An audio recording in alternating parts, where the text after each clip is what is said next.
joining us now a couple of times to try to stop a war in Venezuela. Why do you care about this? Well, I'm originally from Ohio. I understand what a regime change war for oil looks like. We went through that in Iraq.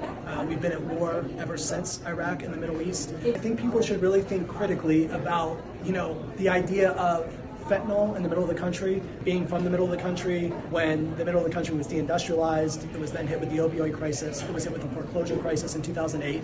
So it's hurting, and people have been harmed by drugs in that part of the country. So I understand people's want to solve that issue, but this is not in any way solving that issue. There is no fentanyl coming out of Venezuela. There's no drugs specifically coming out of Venezuela when you compare it to other countries. I think that we should really think about what got the middle of the country addicted to drugs was our pharmaceuticals and the opioid epidemic that was caused by our pharmaceutical companies. So I think that we have to look inward. I think we have to understand that drugs are a public health issue. They're not a reason to go to war. And if we want to solve the drug epidemic in this country, we should look inward. We should invest in people. We should invest in schools. We should invest in well-paying jobs.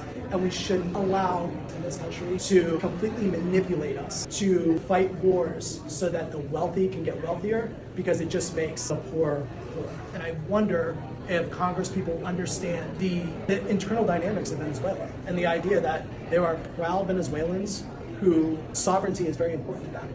And the idea that they can just have some country that the Yankees are going to come down and invade them and steal their oil, people will fight back against that and will be dragged into a very long and very ugly war. So finally, we know people are very cynical about Congress, but this is a time, I think, where we can get enough Democrats, in fact, most Democrats, and some Republicans to agree that we can't get involved in another war. And so what would you say to people about contacting their congresspeople? Absolutely contact your congresspeople. They're just saying that the executive should not unilaterally be able to declare war and invade a country. It's the War Powers Resolution. It's number 64. It's actually bipartisan. We have Tom Massey, a Republican, on it.